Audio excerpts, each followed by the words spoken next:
Tenho ao meu lado aqui o professor Antônio Figueiredo, da Escola Politécnica da USP.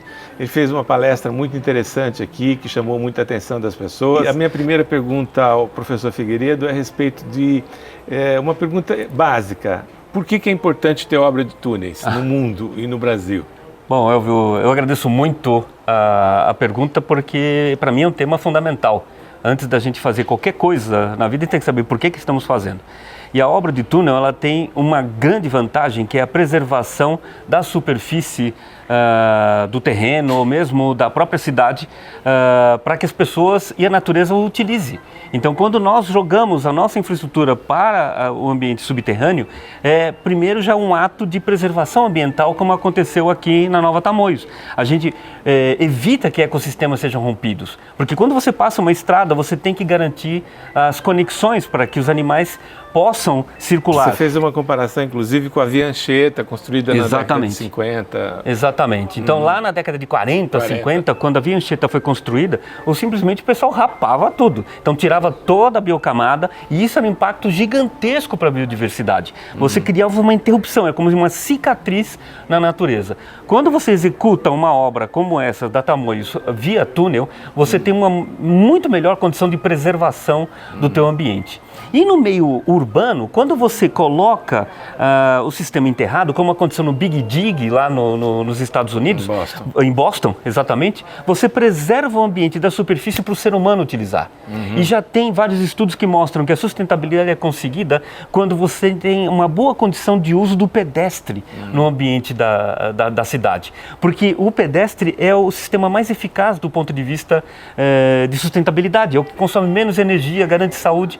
Então, se você põe pro underground, né, pro subterrâneo, as tuas facilidades, você preserva a condição de uso para a parte nobre da cidade. Isso tem a ver, inclusive, com São Paulo, com a questão dos fios, né? Exatamente, exatamente. Há muitos anos nós já temos uma lei que tem a orientação de transferir todo o sistema elevado de transmissão de energia para os sistemas enterrados com galerias técnicas. A galeria técnica é uma forma de garantir a robustez do sistema elétrico. E isso é fundamental, principalmente quando tem eventos climáticos cada vez mais intensos, como nós estamos vivendo agora nessa época de variações climáticas. E a questão do custo dessas obras, na verdade, ao longo do tempo, ela se mostra muito competente, muito eficaz, né? Exatamente. Porque, na verdade, ela tem um custo inicial alto, não há dúvida. É mais caro você construir uma obra enterrada do que uma obra elevada. Só que isso, por exemplo, se eu tiver uma via elevada do metrô, se eu instalar isso, eu vou ter uma perda do valor do metro quadrado do terreno que está do lado. Enquanto que quando eu coloco para baixo, eu estou aumentando o valor. Então, a tua malha urbana vai aumentar o valor quase que de imediato. É uma forma de compensação imediata. E, obviamente, ao longo da vida útil dessa infraestrutura no ambiente urbano, ela vai acabar se pagando. Imagina quanto a gente não perdeu em termos de reais por esse apagão que vivemos recentemente em São Paulo. Então, são hospitais que podem ficar sem energia, é gente que perdeu a comida na geladeira, é uma série de problemas, são eventos que deixaram de acontecer. Bilhões de reais que foram perdidos. Bilhões de reais. Então, e isso entra na conta? Olha, deveria entrar na conta de quando você omite de intervir na cidade, transformando o teu sistema em enterrado e com isso garantindo maior segurança do uso do aparelho urbano. Professor, outro tema importante aqui foi quanto à segurança de túneis e pensar no concreto com microfibras para que o concreto suporte calor e incêndio. Fale um pouquinho disso, por favor. Esse é um dos temas que nós estamos trabalhando já na universidade há alguns anos, né? Onde a gente procura ter, inclusive, modelos de previsão de comportamento, mas principalmente sistemas de qualificação dessa proteção passiva do concreto na situação de incêndio para garantir a integridade da estrutura, mesmo no evento de um sinistro dessa ordem, que é algo relativamente frequente. A gente só não tem mais no Brasil porque ainda faltam túneis. Se a gente aumentar a malha de túneis na proporção que precisamos, os riscos vão aumentar. Como tivemos um risco aí, algo razoável no metrô de São Paulo recentemente, de um curto-circuito e um pequeno início de incêndio numa composição. Nós precisamos de pelo menos uns 200 quilômetros a mais de metrô em São Paulo, na cidade de São Paulo, para a gente chegar perto da condição da cidade do México. Então nós estamos muito deficitários ainda para garantir a condição de uso do sistema urbano na parte de transporte de massa. Se a gente aumentar a área, aumenta o risco. Aumentando o risco, a gente tem que ter uma prevenção.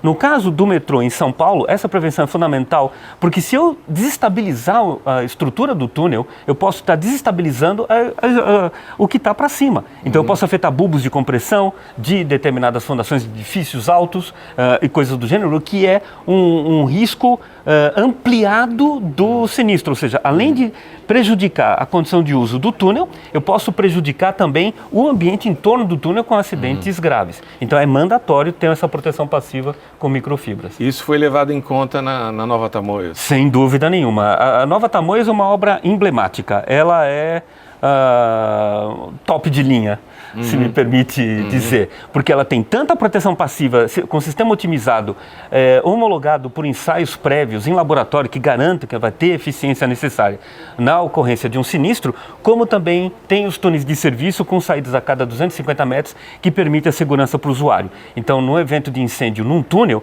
a principal preocupação, a primeira preocupação é que todas as pessoas que estejam lá no local evacuem rapidamente para não serem contaminadas pela fumaça, que é normalmente muito tóxica. Grande parte das mortes acontecem por asfixia, por conta da fumaça. Então, essa saída de emergência é algo fundamental para garantir a segurança do usuário e essa obra é modelo para esse tipo de solução. Sua impressão sobre esse evento, o STR?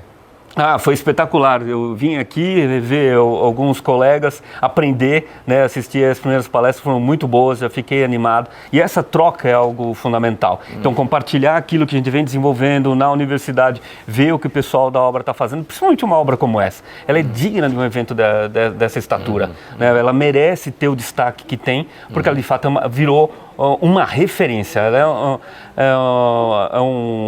uma nova referência para